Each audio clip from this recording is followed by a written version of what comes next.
Hello everyone, and welcome to the second part of my blind One Piece review. Last time, we looked at the Romance Dawn arc, so today we'll be looking at the Orange Town arc. So, let's get started. Where we left off, Luffy and Zoro just set sail for the Grand Line.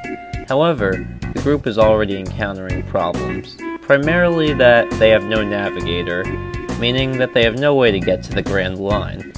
Also, both Zoro and Luffy are hungry, and they have no food on the boat. Nice planning, guys. However, they do manage to spot a bird in the sky, and Luffy attempts to capture and eat it. Underestimating the bird's size, he soon realizes that the bird will be the one doing the eating, as it grabs Luffy and flies away with him. As Zoro rows towards the direction the bird is flying, he sees people yelling to him in the water. They're asking him to stop the boat so they can get on, and Zoro tells them he doesn't have time to stop since he's chasing after the bird, and he tells them to simply get on themselves.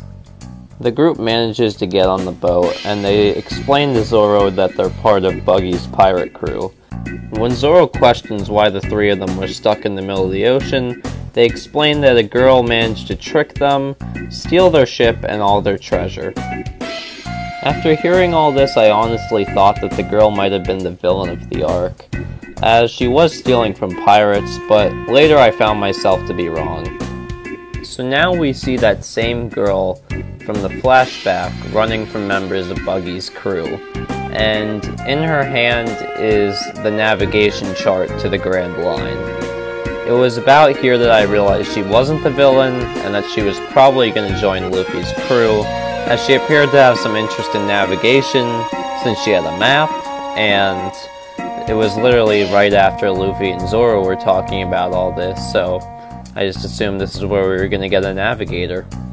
Suddenly, Luffy and the bird are spotted by a member of Buggy's crew, and upon asking Buggy what he wants to do about it, he tells them to shoot a cannonball at it, something I've seen through the arc that Buggy does a lot, as he's a lover of cannons. So now Luffy crash lands right in front of the girl that we saw from the flashbacks and the one that has the navigation chart, and she's still getting chased by the pirates, and she decides to act like Luffy is her boss as a diversion for her to escape, so the pirates would essentially just want to go after Luffy then. And Luffy just kinda destroys them. He easily beats them. They're just normal grunts, and he has no problem with them. The girl then commends Luffy for his fighting skills, and she tells him that her name is Nami.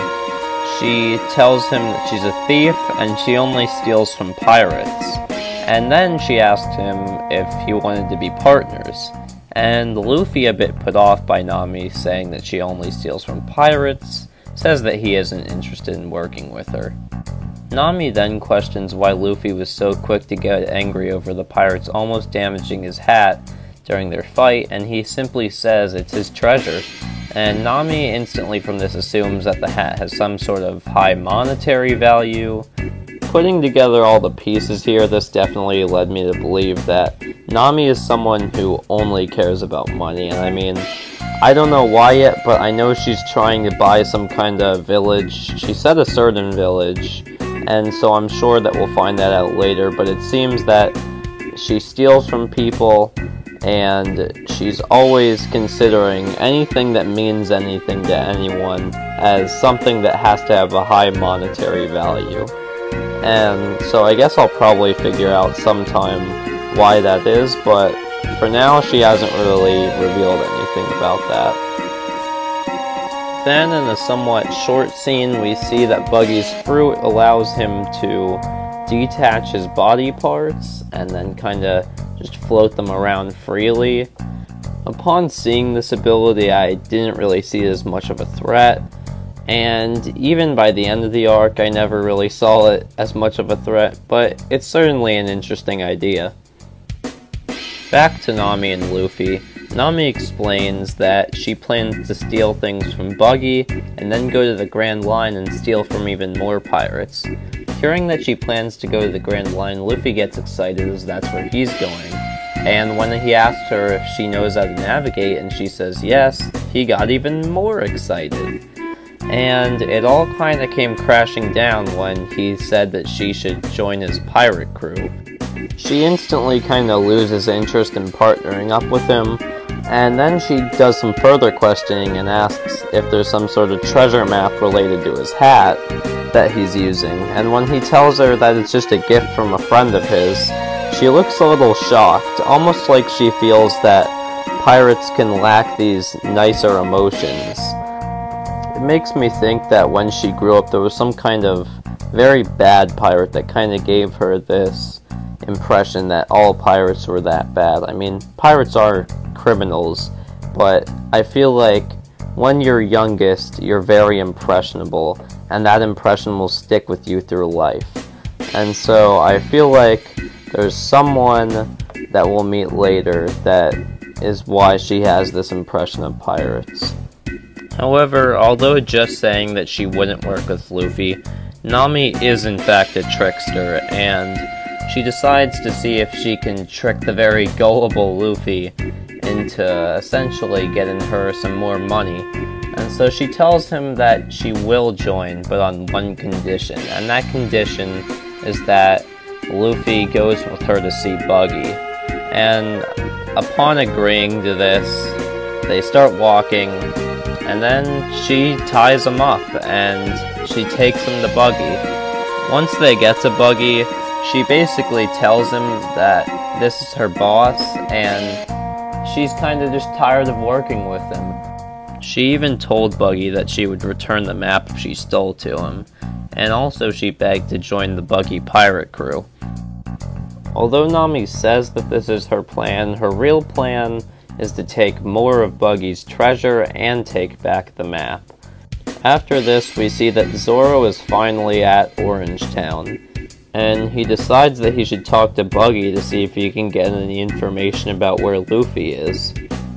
Going back to Nami, the crew is celebrating, they're drinking a lot, and Nami says that her drinking capacity is endless, obviously to herself, knowing that if they all get drunk she'll be able to easily steal the treasures and leave with the map.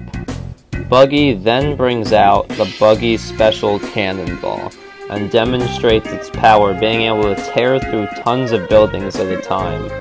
He then tells Nami to shoot a cannonball at the cage that Luffy has kept in to kill him. Nami seems a bit shocked by this, and I think for the first time, we see that Nami actually can care for other people.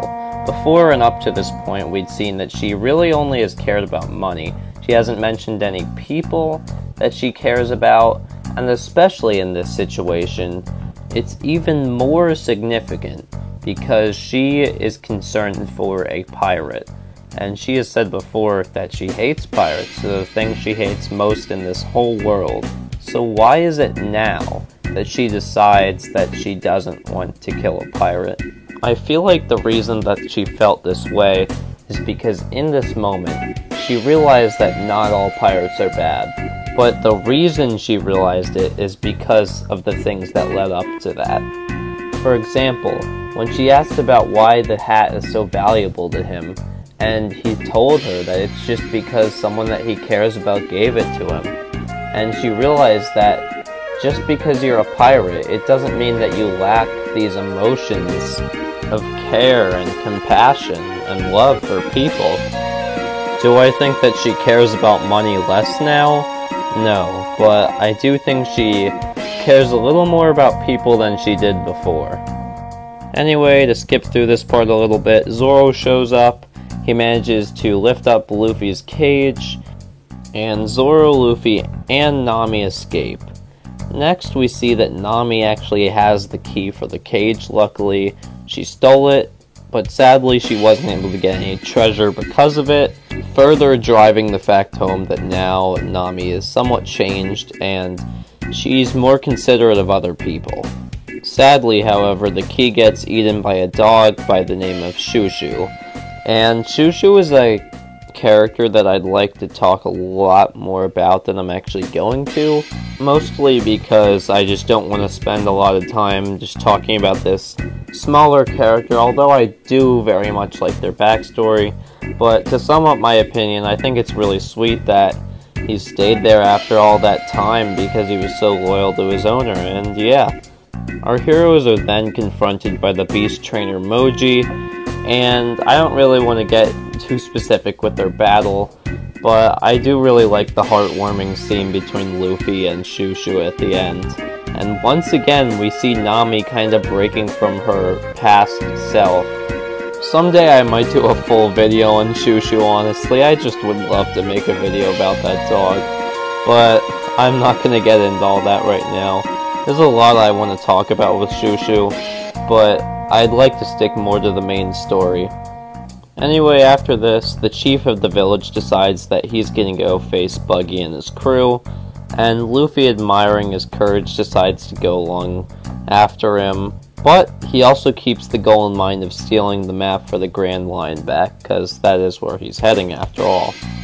So once Luffy, Nami, and Zoro make it to the Buggy pirate crew, there's some good fighting which I don't want to get too into, but I do really like the part where Luffy just completely deflects the Buggy special cannonball, because I mean, he's a rubber man and that's what he's got to do, you know?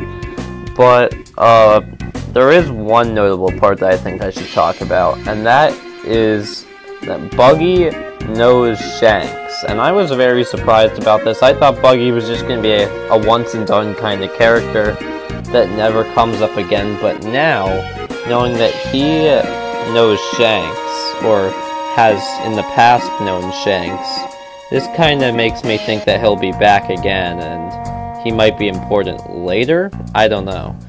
But we hear about how Buggy accidentally ate the fruit, and also about how Shanks saved his life. And after that, we get back to fighting.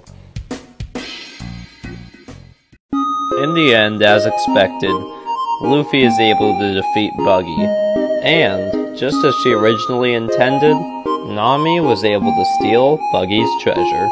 As they're sailing away, the chief of the village comes to thank them. After all, the village was his treasure, and they're the ones who kept it safe. Luffy even gave half of the treasure that they got from Buggy to the village so they could rebuild. And although on the outside, Nami's still as greedy as ever, I think Luffy's really opened her eyes and shown her that not all people are as bad as they seem. If you've made it this far, I want to thank you for watching. I am Pico, and I hope you have a wonderful day.